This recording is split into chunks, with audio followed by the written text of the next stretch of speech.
Abraham Lincoln ने कहा है, अगर आपको कोई महत्व नहीं देता है तो आप चिंता मत करिए, बल्कि महत्व प्राप्त करने की दिशा में कोशिश जारी रखिए।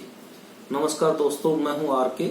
आज आपको अब्राहम लिंकन के जीवन में घटित एक घटना के बारे में बताता हूं।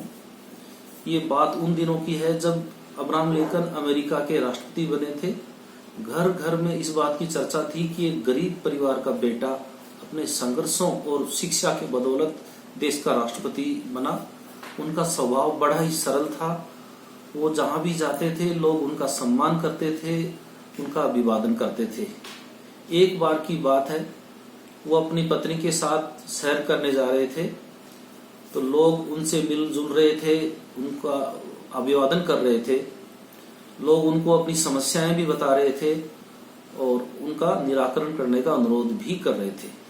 उसी समय एक वृद्ध किसान उनके पास से गुजरा, जिसके सिर पे फसल का एक बड़ा भारी गट्ठर रखा था और वो पसीने से तरबतर था। उसने लिंकन और उनकी पत्नी का अभिवादन नहीं किया, यहाँ तक कि देखा तक नहीं। यह है लिंकन की पत्नी को काफी बुरा लगा, अपमानजनक लगा।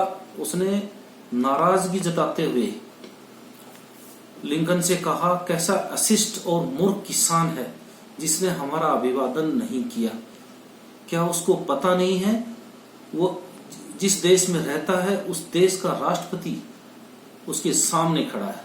लिंकन कुछ देर तो चुप रहे, फिर बोले, किसान हमारे से अभिवादन प्राप्त करने का हकदार है। क्यों?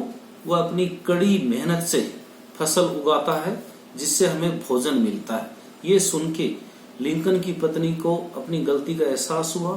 दोनों किसान के पास गए और उसे उचित सम्मान देकर उनका अभिवादन किया।